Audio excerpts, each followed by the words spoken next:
This is the last batch of bookers for the year 2024. The title is Jimmy's Batch. Not just any Jimmy, but Jimmy Russell of Wild Turkey, who just turned 90 years young, by the way. This batch is named in honor of the living legend for bourbon lovers everywhere, and one of Booker No's dearest peers, competitors, and most importantly, one of his dearest friends. Jimmy was like a second father to Jim Beam Master Distiller Fred No after his dad, Booker No, passed away. With Jimmy and Booker's name on the bottle, it's gotta be good, right? Let's find out. It's the Mash and Drum.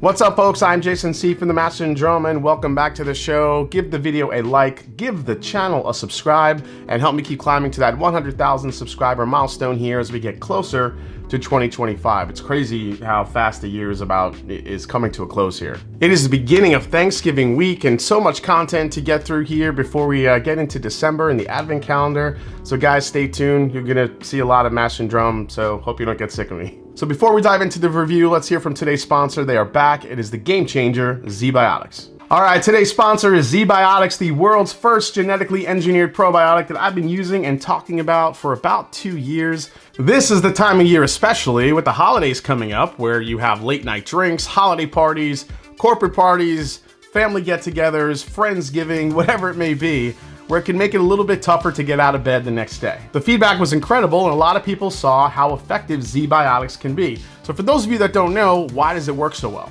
Zbiotics was developed by some very smart scientists who knew the real problem is not dehydration, but it's actually a byproduct of alcohol that is most responsible for rough mornings after drinking.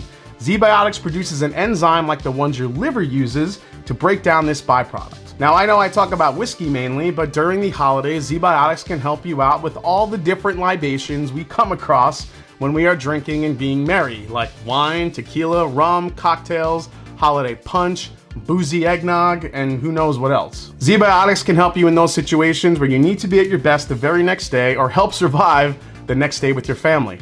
Am I right? Zbiotics has no random plant extracts, no off-the-shelf ingredients, and no sugar added. The stuff just works. All you do is drink one of these about an hour before you start drinking, and that's it. You should still drink water to stay hydrated, and as always, if you can, get a good night's sleep. So from Thanksgiving feast to New Year's Eve celebrations, this holiday season is going to be packed with all the events you could think of, so don't let the festivities leave you feeling less than merry the next day. So if you want to get prepared this holiday season, here's how. Go to zbiotics.com/mashanddrum or scan the QR code on the screen right now to get 15% off your first order when you use Mash and Drum at checkout. You can also sign up for the subscription using my code so you can stay prepared no matter the time or occasion.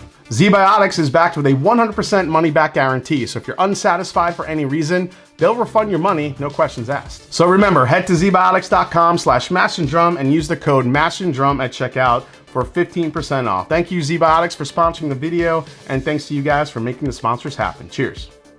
All right, so as I mentioned, Jimmy Russell played a big role in Fred No's life after Booker No passed away. Now, according to Fred No, there are many life lessons to thank him for, and this particular batch of bookers pays tribute to both Jimmy and the role he played in Fred's life. Now, of course, like every bookers, we get a batch story that comes along with it, and once I got my magnifying glass out and was able to read it, some of the stories about Fred and Jimmy that are highlighted in this batch, it's pretty amazing, and it's a really cool example of how close some of these bourbon families really are. Yeah, in the long run, they are competitors, but ultimately, there are so many examples of them helping each other out when in need. So Fred mentions that a while back at a bourbon festival, Jimmy came up to him and Booker and poured out 3 glasses of a whiskey he wanted them to taste. Jimmy said it was something new he was working on, something pretty special.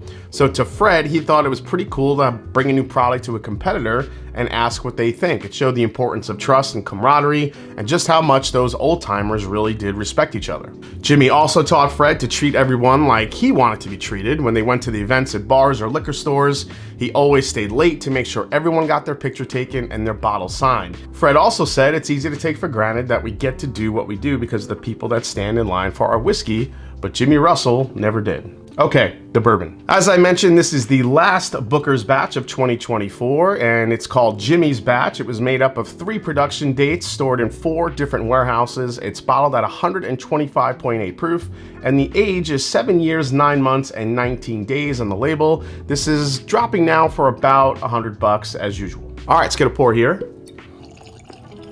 As you guys know, I'm a huge Wild Turkey fan, so I was, really awaiting this batch. Not that I expected to taste, wildly different than any other Booker's batch, but to have Jimmy's name on, it's like, maybe this one will have a little bit more something going on in the bottle. So let's get into the glass. Here we go.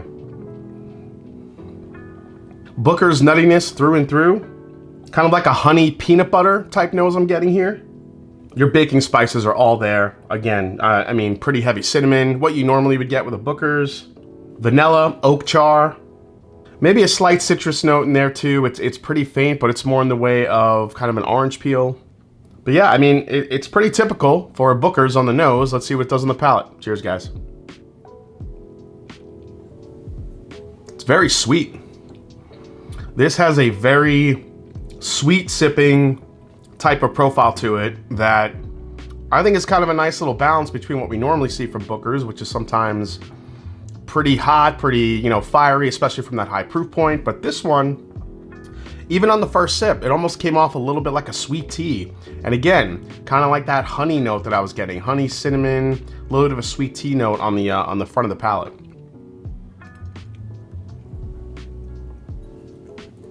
Wow, second sip, this is just vanilla, honey, caramel, candy. It's very sweet in a good way. Yes, that typical Booker's nuttiness, of course, is there, but yeah, it has a little extra. To me, it has a little extra like powdered sugar on the kind of on the top of it. Being 125.8 proof, it actually is drinking, I feel, a little bit under that. I mean, you're getting still a very nice Kentucky hug. You're getting the the warm feeling kind of going down into your chest, but I think most of the palate here, when sometimes you really get like that alcohol sting from Booker's, it really is just sweet like candy. Let's do another sip here. Yeah, the more you sip this, a little bit more of the youthful characteristics come in. I think you start picking up some, a faint corn note. So overall, the profile here is pretty typical what I've seen in Booker's for the most part this year. A little bit sweeter. Does it still kind of blowing me away? No. Is it the next country ham? No. It's not giving me any of those vibes. It's just a very sweet, solid sipper from Booker's. The kind of cool thing about this is that the finish is lasting quite a while here. It just kind of keeps going, which I love in a really good bourbon. I just got this sweet kiss of like a berry note, possibly. A little bit of a strawberry, raspberry on the very, very back end. This could open up into something really nice now that, the more I keep sipping it. I don't know where that came from, but that was actually a welcome addition to the profile because, again, I always say that's when the real good Booker's come out, is the ones that have a little bit of a dark fruit sweetness to it, even a bright fruit sweetness to it. All right, last sip here. If you like Booker's, if you like those really heavy peanut funk, peanut shell type of profiles, I don't really think this one is it. I do think that there is some of that beaminess there, but to me, this is a sweeter, even to a certain extent, fruitier type of profile than we've seen on Booker's in the last couple releases.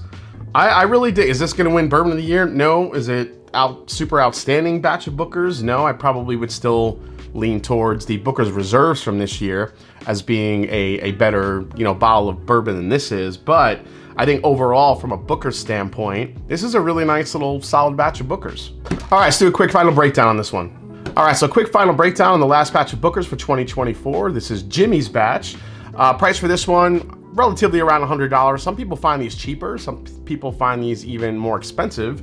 Just depends on where you are. As far as resale market value, I haven't seen these yet, but I'm not sure these are going to get to a higher price point just because Jimmy's name is on it. I have yet to see that. As far as availability, even though it's listed as limited, I would still say this is more below average. I don't think people are buying up, Booker's like they used to, at least in my area, but you guys let me know down in the comments if people are buying these all up like they used to.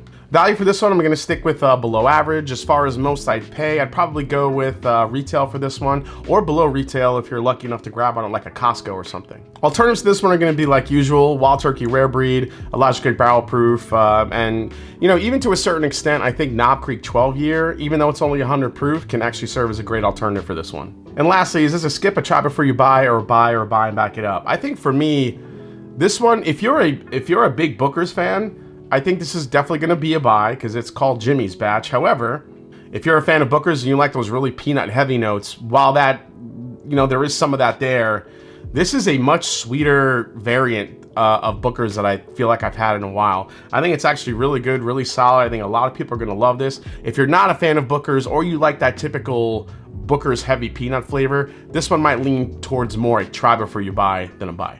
All right, guys, hope you enjoyed this review for the new Booker's Jimmy's batch, the last batch of 2024 here. Hope you enjoyed it. If you did, hit the subscribe button below. Please hit that like button. And if you haven't yet, find me on Instagram. Let me know down in the comments if you've gotten your hands on this one yet, what you're thinking. I do think it's a lot sweeter than some other Booker's batches I've had, but I will do a quadruple base of all 4 batches to see which one comes out on top pretty soon. So we'll see what happens with that. And as I always say, it's not about the whiskey, it's the people you share it with. Cheers. See you next time right here on The Master and Drum. Cheers, folks.